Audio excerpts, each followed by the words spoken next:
and welcome to Ask Aspire, and welcome also to Martin Pack, who wears a couple of different hats here at Aspire as COO and also UK General Manager.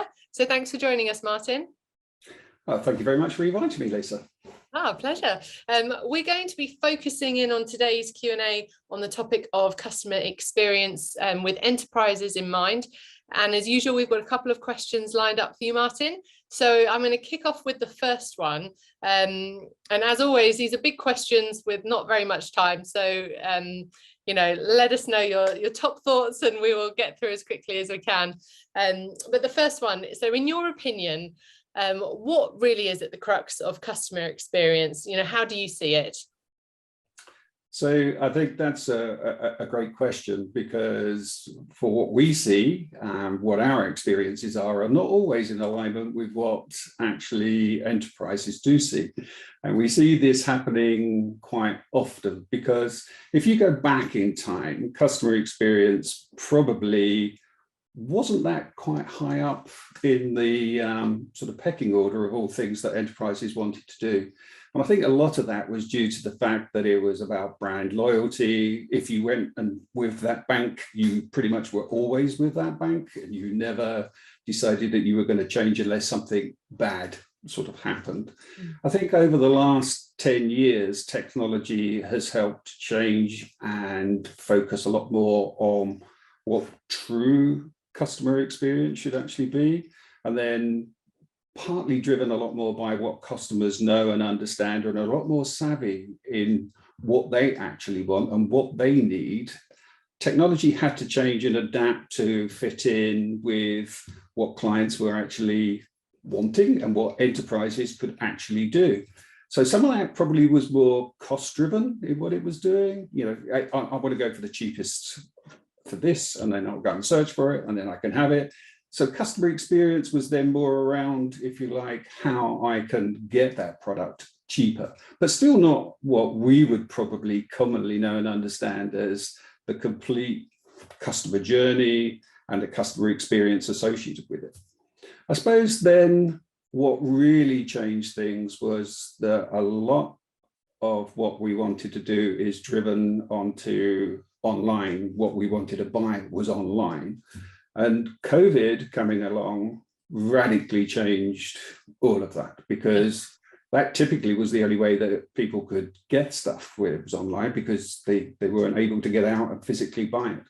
And part of that caught a lot of enterprises by surprise, because the shift towards e-commerce and the way that people were doing things, if you're on Amazon, it was great because they had the brand, they had the presence, if you like, to be able to do it. But many other, say, financial services suddenly realized what true customer experience was, and then realized that if they didn't provide great customer experience, people would move. They would change almost instantaneously. So I think this is the key question for many of the enterprises, is understanding really what customer experience is. And that's where we're able to help enterprises, clients, anybody in understanding what truly customer experience is. Amazing. And, in your experience, what are those kind of big obstacles that enterprises really face when it comes to upping their game with customer experience? And I think this comes back to where I was sort of positioning around why is it important for enterprises? What we find time and time again is, what is true customer experience? Because not always is it the definition of what they believe is great customer experience is customer experience. And a quick search on the web will probably show you what the challenge is, because there are many definitions, many understandings as to what it is. We are pretty clear from an Aspire point of view as to what that definition is, and we can certainly help you understand what that really is, I suppose, more than anything. But part of that, I suppose, comes back to the fact that many clients see customer service as great customer experience, without actually understanding that if you've got a service center whereby you have lots of calls coming in and you're servicing that client.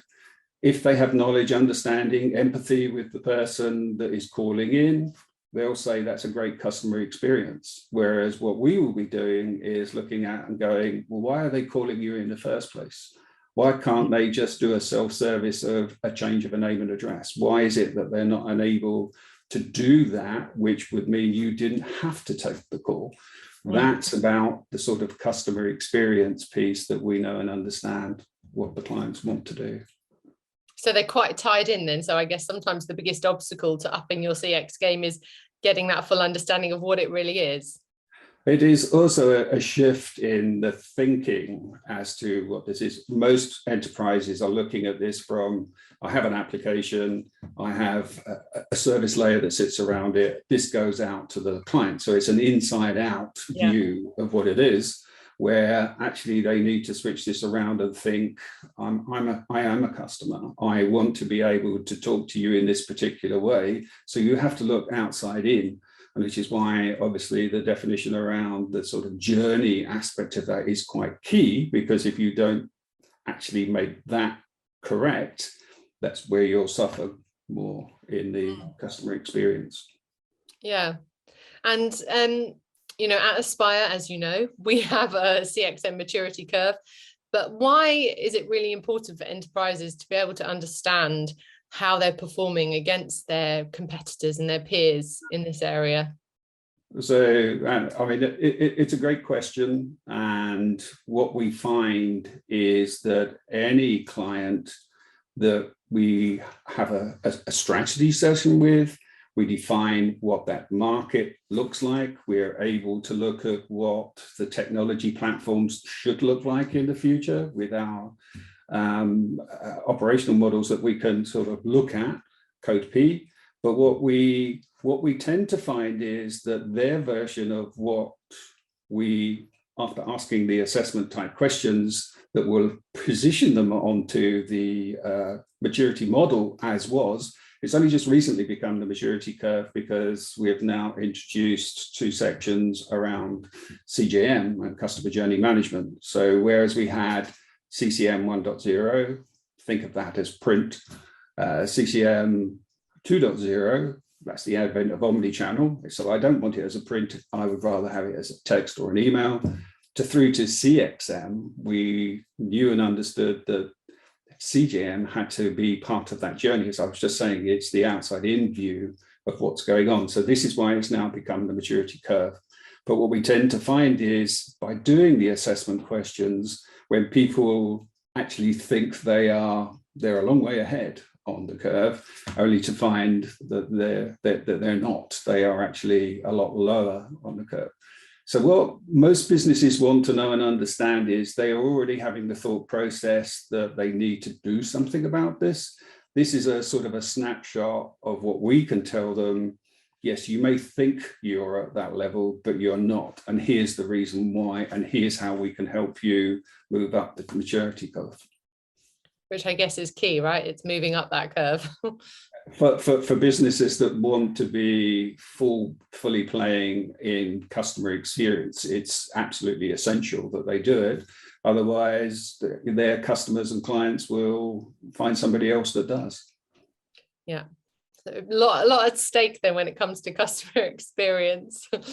It is, particularly around why you should be doing it in the first place. And I think that's the shift that we've seen, probably triggered a lot more by COVID, that has said people want to be able to have this discussion. They want to be able to know and understand where they are, not just from the maturity curve point of view, but they are positioned or driven by either internal factors, and that's the part of the challenge. We do see that cost is still the common component part of why this should be better, when actually it's not about cost. It's much more to do with how they should be doing things, and they're probably doing, you know, they're doing more with less, but it's not just specific cost reduction. Amazing. Thank you, Martin. Sorry, I feel like I've hemmed in so much of what's in your head into a small amount of time, but that's really valuable. So thank you so much. And As always, any feedback, any topic suggestions for future Ask Us via Q&As, just drop us a comment below or send us an email to the usual address, and we'll catch you next time. Bye.